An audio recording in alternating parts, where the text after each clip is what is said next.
مولاي صل وسلم دائما أبدا على حبيبك خير بسم اللہ الرحمن الرحیم۔ معزز سامعین و ناظرین، السلام علیکم ورحمۃ اللہ وبرکاتہ۔ جمعیت علماء کے قیام کا مقصد اسلام کی سربلندی و خدمت خلق، آئین و دستور کی حفاظت، مظلوم و بے کسوں کی مدد،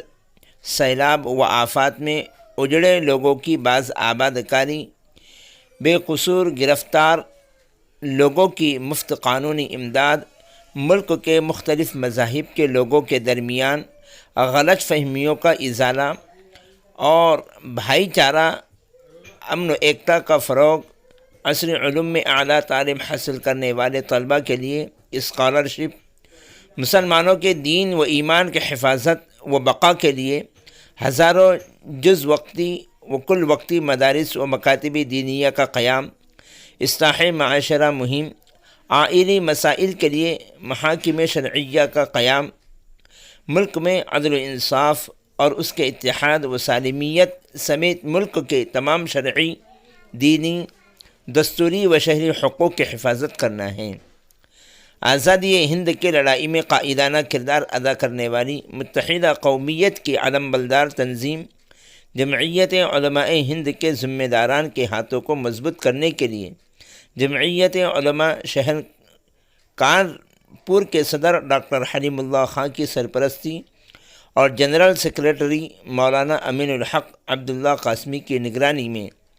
شہر کے رئیس باغ، تلک نگر، عیدگاہ کالونی، اجیت گنج، جامع مسجد، اشرف آباد، اریل بازار سمیت مختلف علاقوں میں ممبر سازی کے لیے کیمپ لگائے گئے۔ ان کیمپوں میں موجود جمعیت علماء کے کارکنان کے ذریعے ہزاروں لوگوں کو جمعیت علماء ہند کا ممبر بنایا گیا۔ جمعیت علماء ہند کا ممبر بننے کے لیے ترغیب دیتے ہوئے مولانا امیر الحق عبداللہ قاسمی نے نماز جمعہ سے قبل لوگوں کو جمعیت علماء ہند کا تعارف، اس کے قیام کے مقاصد اور اس کی خدمات کو مختصر بیان کرتے ہوئے کہا کہ جمعیت علماء کے قیام کا سب سے اہم اور بنیادی مقصد اسلام کی سربلندی اور خدمت خلق کا جذبہ پیدا کرنا ہے۔ مولانا عبداللہ قاسمی نے لوگوں کو تنظیم کے بنیادی ڈھانچے اور ممبر سازی کے طریقہ کار سے واقف کراتے ہوئے بتلایا کہ اس تنظیم کا بنیادی ممبر ہر وہ شخص بن سکتا ہے جس کو تنظیم کے اغراض و مقاصد سے اتفاق ہو اور وہ اپنی ذات سے قوم و ملت کے لیے کسی بھی رفاعی و دینی کام میں تعاون دینے کا خواہش مند ہو، خواہ وہ کسی بھی